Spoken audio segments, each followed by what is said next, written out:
Hey, I want to welcome you to Ministry Internship. I'm looking forward to taking this journey with you, and you'll be doing your hours in different kinds of ways. So I'm going to be talking to different kinds of students. There will be some of you who will be doing your hours, a lot of your work in the summertime, and then you'll be turning in assignments about that in the fall. And then there are others who will be doing the work in the fall. And this is a flexible credit hour course. We've changed our internship kind of stuff, our practicums and stuff. So it's all one thing now. And you can choose between 1, 2, or 3 credit hours, and you can repeat the course as many times as you want, as long as you don't have more than 15 total in this field education stuff. This is what it's called, field education, because you're in the field, you're doing ministry and the laboring in the fields for Christ. So I thought it would be helpful for you to have a little bit of an overview of what I expect. And let's say you're doing this, you're doing your work in the summer, or you're realizing that early on that you're going to get more credit hour or more hours, actual hours in, then you can increase that number through your MySWU, and just go ahead and do that. If you can get more credit that way. Let me share my screen with you to show you what I'm going to be expecting. And I'm not exactly sure when this will be live, when they will allow it to be posted up, but hopefully you'll be able to get it as soon as you can. But basically, here are the assignments. The big idea is this, that your classroom learning is applied in a real ministry context. Now this says 120 hours. I'm going to change that. It's really it's 40 to 1. So the 3 credit hour internship would be 120. And I think most of the students who are doing this right now are actually doing it for 3 credit hours. There might be some that are doing it for less, but you just kind of subtract that out. You'll have your syllabus here. There's a little work hours calculator you can use, but you don't have to do that. The main thing is that you tabulate it somehow, some way. The stuff, let's see if we can find there it is. Yep, you just kind of say how many you're going to do. Um, you can do that, or you can just write it. Just keep it somewhere, keep track of it. So you want to find a ministry context that will really work for you. You'll do the video orientation, which will be right here, and you just get some points for doing that. And so by watching this is your video orientation. So once you do that, you just kind of check it off. Yep, I watched it. You're going to tell me where you're going to do it. You turn that into me so I know, and you'll end up giving me your contact information for your supervisor, because there'll be a time at some point or another where we might need to connect with each other. I want you to think about 3 goals that you would like to accomplish for your internship. Three areas you want to work on specifically. Now there are some different domains that we're going to be looking at. Here they are. There's like 5 domains. And actually, when you're journaling, I want you to be thinking about these 5 domains across the board. And we'll talk about the journals in a minute. But your domains are your spiritual, personal development, like how you're doing as a person, the inside of you, and your character and your ethics, and just your personal growth. The second is your relationships, your relationship skills, and like how to navigate hard conversations or hard relationships and things like that, developing rapport and connection with people. Your leadership, leading in ministry. Pastoral care, there's another dimension to that too, called pastoral skills. I'll add that actually to this: pastoral care and pastoral skills. Pastoral care would be like providing a listening ear. Pastoral skills, you would actually maybe go visit some people in the hospital with your supervisor or something along that line. The kind of stuff pastors do that you just gain experience doing that. And then finally, a teaching or a preaching component. We would love to see you teach or preach or do something proclamatory. So I want to see evidence of these 5 things somewhere along the line as you're doing your internship.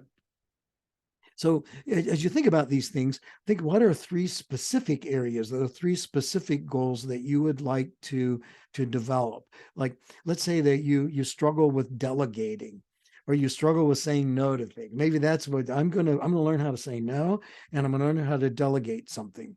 Or maybe you feel inexperienced in teaching and you want to develop that skill. Or perhaps there's something in relationships that you just find you keep struggling with and you want to work on that. So whatever that is, those are your three goals. And then at the end of the semester, we're going to ask you how you did on the three goals. All right. So what you'll do, let's go back to assignments here for a minute. Um, you're you're gonna do 4 journal reflections plus a history context paper. The journal reflections will all do the same thing, and this will be like every 2 or 3 weeks or something like that. You just kind of reflect on what happened during those weeks, and you send me a 500-word minimum reflection. You're going to think, okay, what did you do practically? What experience did you gain? And then I want you to reflect on it theologically and biblically. Um, like how did they challenge the way you think about God and life and the purpose of life, the deeper issues? This is where the great strength of a practicum is where you're reflecting and thinking theologically about what you're experiencing. And then what does it say about the Bible? Like, what does the Bible say about this? And I hope to see a Bible text in each of your things. Actually, I'll downgrade you if you don't use a Bible text. Look at the rubrics when you do these things. The rubrics will tell you what I'm expecting. And then you'll look at the domains. And I want to see evidence of some of the domains in every reflection. So if you can do all the domains in every reflection, that's awesome. But you probably won't like be able to do teaching, for instance, in every single one because you won't have opportunity to teach. You could do some study for teaching, perhaps. You could do that. But I would really like to see it in every reflection, but at least across the board, I want to see evidence of it in the 4 papers. That you have actually done stuff in these areas. And then your self-assessment, you're going to actually provide evidence of how you worked in those areas. So you want to be reflecting on it, thinking about it, and then you'll be assessed on that at the end. You'll give me evidence of how you did it. The best way to do that is to actually put them in your journal reflections. And then what are a couple of good big ideas that you learned from this last season of your ministry? So you'll do that 4 different times.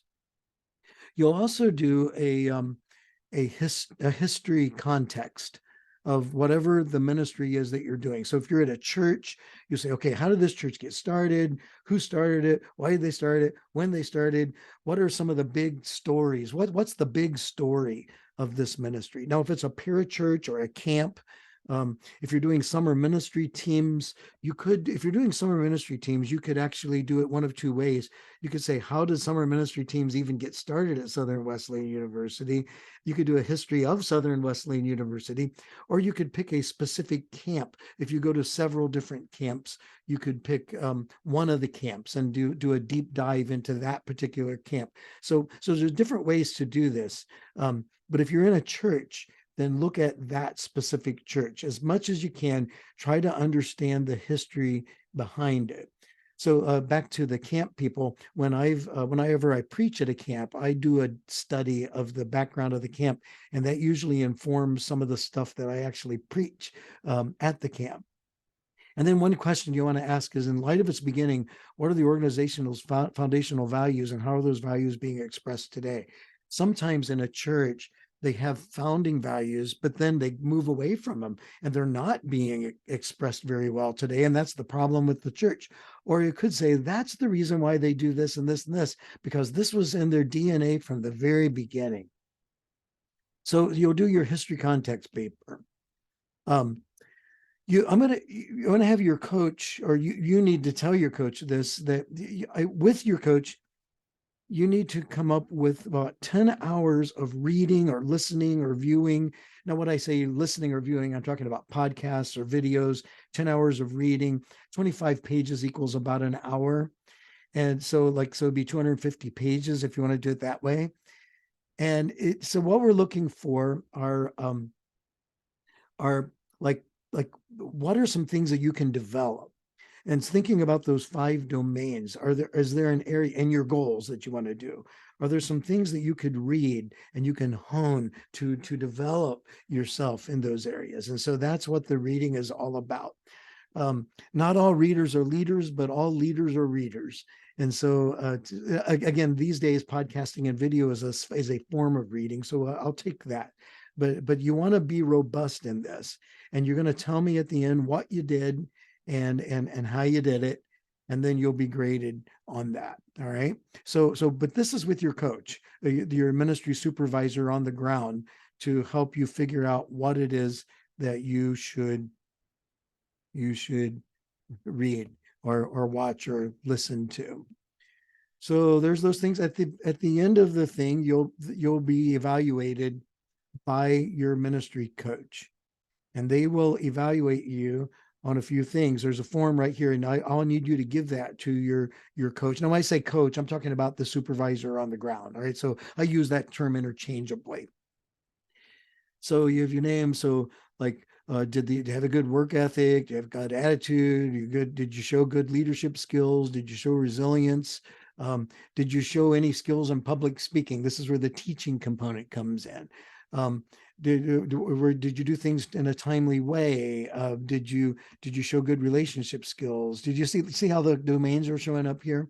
Did they show good respect? Stuff like that. And then at the very end, they're going to give you a green light, a yellow light, or a red light. And they'll say, this person's ready to go. Hey, there's some areas. And then underneath, they're going to give me some strengths and areas that need further development. And then if you are doing more internships, we'll use the areas of development to use for your goals for the next time around. All right.